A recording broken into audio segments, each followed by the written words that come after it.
Hi hello வணக்கம், welcome to our channel. இன்னைக்கு நம்ம பிரியாணி செய்ய போறோம். Sunday special. என்ன பிரியாணினா என்ன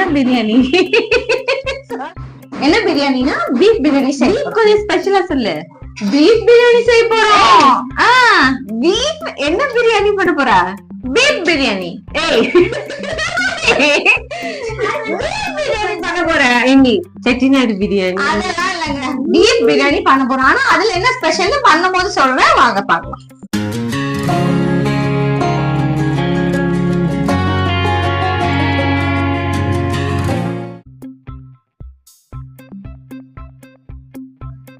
கொஞ்சமா ரெட் சில்லி பவுடர் போடும், கொஞ்சமா மஞ்சள் தூள் ரொம்ப லைட்டா போடும்,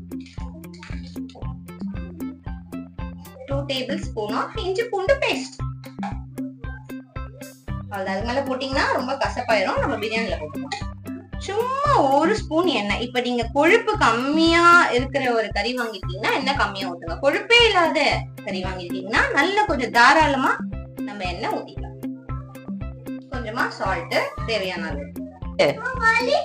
கொஞ்சமா தான் தண்ணி ஊத்தணும், தண்ணியே ஊத்த கூடாது, அவ்வளவுதான். தண்ணி பயங்கரமா வெயில் அடிக்குது ஃப்ரெண்ட்ஸ். இந்த வெயில பிரியாணி சமைக்க சொல்றாங்க ஃப்ரெண்ட்ஸ். அதுதான் ஃப்ரெண்ட்ஸ் ரொம்ப கஷ்டமா இருக்கு. இருந்தாலும் நம்ம சூப்பரா பிரியாணி செஞ்சிடலாம். காமிச்சிடலாம். அப்படியே ஊத்துலாம். ஓகே, அப்புறம்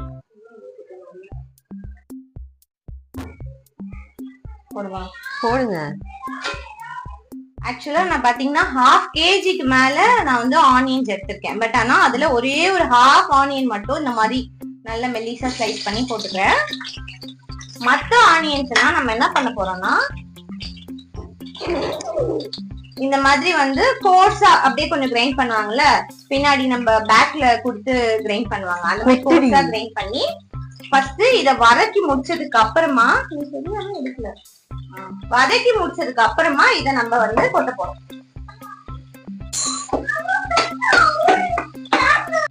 போடலாமா? இப்ப நம்ம இந்த மாதிரி கிரைண்ட் பண்ணி வச்சிருக்கிறத நம்ம போட போறோம். ரொம்ப நீங்க பேஸ்டா அரைச்சிட்டீங்கன்னா அது மொத்தமா வேஸ்ட் தான். அப்புறமா வந்து நீங்க வந்து கஞ்சி, பிரியாணி கஞ்சி, இந்த நோம்பு கஞ்சி எல்லாம் கொடுப்பாங்கல்ல, அந்த மாதிரிதான் நீங்க சாப்பிடணும். வெங்காயத்தை மட்டும் இந்த மாதிரி கோர்ஸா அடிச்சு ஆட் பண்ணி, இது பச்சை வாசனை நல்லா. இப்ப நீங்க வெங்காயம் ஆட் பண்றதுக்கு முன்னாடியே அரிசியை கண்டிப்பா ஊற வச்சிருங்க. சாலிடா ஒரு 20 மினிட்ஸ் அரிசி. அது பதிலா ஒரு கைப்பிடின்னு காமிச்சேன், நீங்க அதை கை காட்டாத. ரா ஸ்மெல் எல்லாம் போற வரைக்கும் நல்லா வதக்கணும். பிரியாணில அதுதான் ஸ்பெஷல். எப்பவுமே அவசர அவசரமா சமைச்சா கூட ஸ்லோ குக்கிங் பண்ணாதான் நம்மளுக்கு டேஸ்ட் இருக்கும். என்ன இப்படி பார்க்க அடிக்க.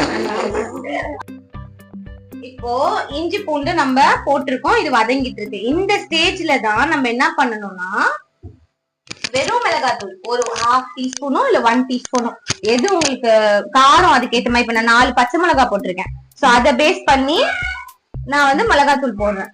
நிறைய மிளகாத்தூள் போட்டோம்னா ஓவரா காரமாயிடும், சாப்பிட முடியாது. இப்போ ஆல்ரெடி நம்ம வந்து பீஃப்லயும் வந்து நம்ம வந்து மிளகாத்தூள் போட்டு நம்ம வேக வச்சிருக்கோம். சோ அதை கன்சிடர் பண்ணி அதுக்கேற்ற மாதிரி நம்ம இங்க மிளகாத்தூள். ஏன் இந்த ஸ்டேஜ்ல நம்ம மிளகாத்தூள் போடுறோம்னா இந்த எண்ணெயோட நம்மளுக்கு வந்து கலர் மிக்ஸ் ஆயிடும். அப்ப நம்ம புதுசா கலர் போட வேண்டிய அவசியம் நமக்கு இருக்காது. சரிங்களா? அதுக்காக தான் நம்ம வந்து இந்த ஸ்டேஜ்ல. இன்னொரு முக்கியமான விஷயம் சொல்றேன், பிரியாணில யாரும் மஞ்சத்தூள் போடாதீங்க. கறியில வேக வைக்கும் போதோ, சிக்கன் செய்யும் போதோ, சிக்கனை நம்ம அலசும் போதோ அப்பதான் மஞ்சத்தூள் போடணும். பிரியாணி செய்யும் போது மஞ்சத்தூள் போடக்கூடாது. எனக்கு ஒரே ஒரு மாமியாரு, அதுவும் சொந்த மாமியாரு. போதுன்னு உங்களுக்கு கொஞ்சம் தெரிய வந்தாலே நீங்க வந்து நல்லா பியூரி பண்ணி வச்சிருக்க ஒரு 3 தக்காளி நான் ஆட் பண்றேன். நான் 5 வெங்காயம் ஆட் பண்ணிருக்கேன், 3 தக்காளி ஆட் பண்ணிருக்கேன், 3 அழகு அரிசிக்கு. நீங்க கணக்கு போட்டு நீங்க வந்து செஞ்சீங்கன்னா இந்த டேஸ்ட் உங்களுக்கு எக்ஸாக்டா கிடைக்கும். இப்போ என்ன உங்களுக்கு அப்படியே மேல மெதுக்கு பிரிஞ்சு வர மாதிரி இருக்குங்களா? இந்த ஸ்டேஜ்ல கொத்தமல்லி ஒரு கட்டு, கொத்தமல்லி 1/2 கட்டு, புதினா 1 கட்டு, ஒரு 4 பச்சை மிளகா, கொஞ்சம் தயிர் போட்டு நான் மிக்சியில அரைச்சு வச்சிருக்கேன். இதை ஏன் நம்ம அரைச்சு விட்ட பிரியாணின்றோம்னா எல்லாத்தையும் நம்ம அரைச்சு ஆட் பண்ணுவோம். இப்பதான் பேரையும் சொல்றேன். சம்டைம்ஸ் வந்து பிரியாணி அரைச்சு விட்ட பீஃப் பிரியாணி.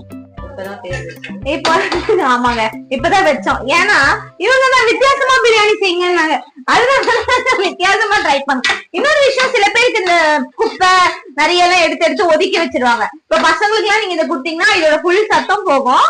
அதனால நீங்க வந்து அரைச்சி செய்யலாம். இது வந்து பச்சை கலர்ல நமக்கு கொஞ்சம் வரும், அதுவும் டேஸ்டா இருக்கும், கலரும் வித்தியாசமா இருக்கும்.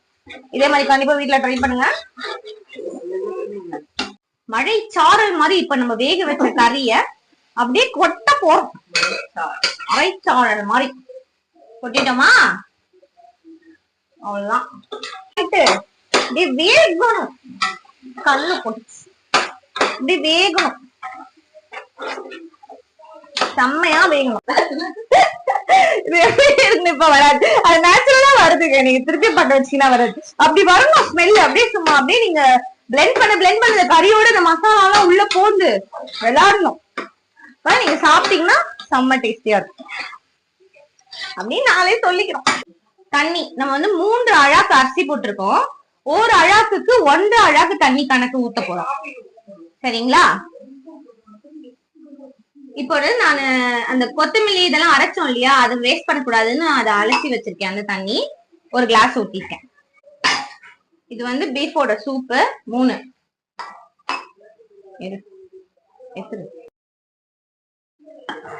சுடு தண்ணி.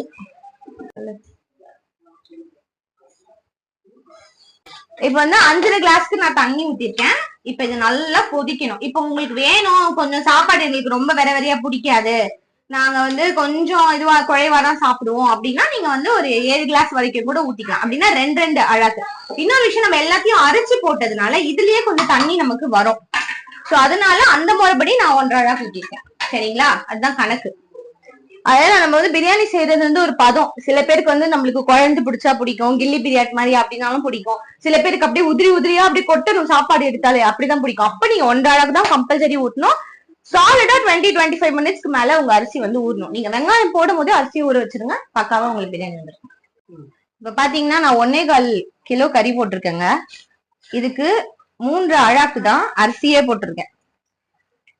3 அழகுன்னு கணக்கு பாத்தீங்கன்னா 1/2 கிலோக்கு கொஞ்சம் எக்ஸ்ட்ரா தான் கணக்கு. ஆனா கறி பாத்தீங்கன்னா அதிகம். பிகாஸ் நம்மளுக்கு ரொம்ப டேஸ்ட் கொடுக்கும். ஏன்னா இங்க நாங்க நிறைய செஞ்சோம்னா வீணா போயிடும். அதனால நாங்க வந்து அளவா தான் செய்யறோம். நீங்க வந்து 1.5 அழகு கறி போடுறீங்க, 1.5 கிலோ கறி போடுறீங்கன்னா சாலிடா நீங்க 1 கிலோ அரிசி போடலாம். எப்பவுமே கறி எக்ஸ்ட்ராவா இருக்கணும். இன்னொரு முக்கியமான விஷயம் என்னன்னா, இதுல வெங்காயம் தான் நமக்கு ஜாஸ்தி, தக்காளி இருக்காது, புளிப்பு தன்மை கொஞ்சம் கம்மி தான். அரிசியை போட்ட பிறகு போட்டு இப்படி சும்மா கிண்டலாம், கிண்டக்கூடாது, அப்படியே பொறுமையா கலக்கணும். ஒரு கை பக்குவம். நீங்க கொழுப்போட பீஃப் வாங்கினீங்கன்னா தான் இந்த எண்ணெய் இந்த மாதிரி பிரிஞ்சு வர்றதெல்லாம் அந்த டேஸ்டே அப்பதான் கொடுக்கும். தயவு செய்து நீங்க மறக்காம ட்ரை பண்ணுங்க. வீடியோ எடுக்கிறது பெருசு இல்ல, இவங்க செய்ய பண்ண மாட்டாங்க, அதனால இவங்களை ட்ரை பண்ண சொல்ல போறேன். நீங்களும் மறக்காம ட்ரை பண்ணுங்க. என்ன விஷயம்னா இதுல ஸ்பெஷாலிட்டி கொஞ்சம் சட்டுன்னு செஞ்சிடலாம். எல்லாத்தையும் அரைச்சு செய்யறதுனால சீக்கிரமா நமக்கு பாயில் ஆயிடும், நல்லா சீக்கிரமா வெந்துடும். அப்புறமா திப்பியா சில பேர்ல எல்லாத்தையும் ஓரமா எடுத்து எடுத்து வைப்பாங்க, அதெல்லாம் எடுத்தே வைக்க வேணாம். நீங்க அப்படியே அள்ளி அப்படியே சாப்பிடலாம், ரொம்ப டேஸ்டியா இருக்கும். இதுல ஒரு ஸ்பெஷல் பாத்தீங்கன்னா உங்களுக்கு கறி சாப்பாடு மட்டும் தான் தெரியும். ஸ்பைசஸ் கூட நீங்க அரைச்சு கூட தாராளமா போட்டுக்கலாம்.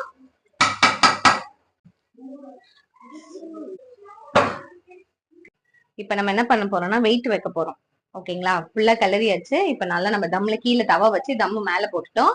இப்ப கொஞ்சம் அந்த தவா சூடாற வரைக்கும் வெயிட் பண்ணிட்டு அப்புறம் சிம்ல வச்சு மூடி போட்டு நம்ம எதனா ஒரு பாத்திரத்துல ஃபுல்லா தண்ணி எது உங்களுக்கு எப்படிலாம் வெயிட் வைக்க முடியுமோ அப்படிலாம் இஷ்டத்துக்கு வெயிட் நல்லா வெயிட்டா வச்சு விட்டுருங்க. 15 மினிட்ஸ் தான். அப்புறமா 15 to 20 மினிட்ஸ் அதுக்கப்புறம் ஆஃப் பண்ணிட்டு உங்களுக்கு நான் காட்டுறேன்.